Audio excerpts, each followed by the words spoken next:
Let's look at some notes on technical drawings and specifications. Graphical information is a very important element of communication for those who work in engineering.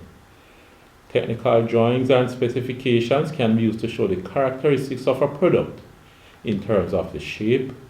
This is important in terms of the appearance or the aesthetics being pleasing to the eye.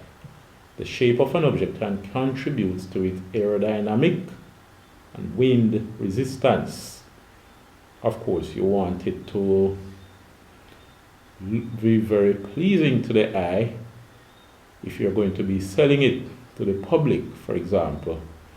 If it's a car, motorcycle, or other motor vehicles, and even some other types of machines. Size. This is important in terms of how much material is required. So the drawing should show not only the shape but the size. And those who are going to build it will be able to estimate or calculate the amount of material that will be required to build it from the drawing. The use of scale is obviously important on using a drawing to derive actual dimensions. When we're talking about a scale, an example would be, say, a house drawing as we're having a scale of 1 to 50. That means if you measure a distance, for example, the width of a window on the drawing as 1 centimeter, on the real house it is 50 centimeter. Whatever is on the drawing, when you compare it to the real house, it is 50 times longer. So 1 to 50 is an example of a scale. Material. This has implication in terms of weight and cost. So the drawing would have material on it, the features, what a product can do. So this is concentrating on mechanical drawing, but a lot of it also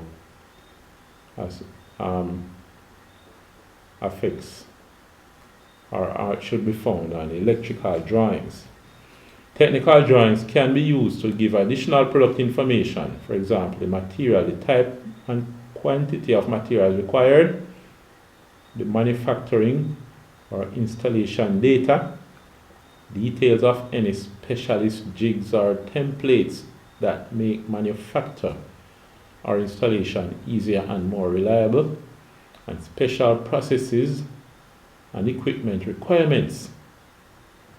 Details of specialist processes or equipment is listed to avoid wastage of material or damage to manufacturing tools and equipment. So those are some of the elements that a technical drawing should have.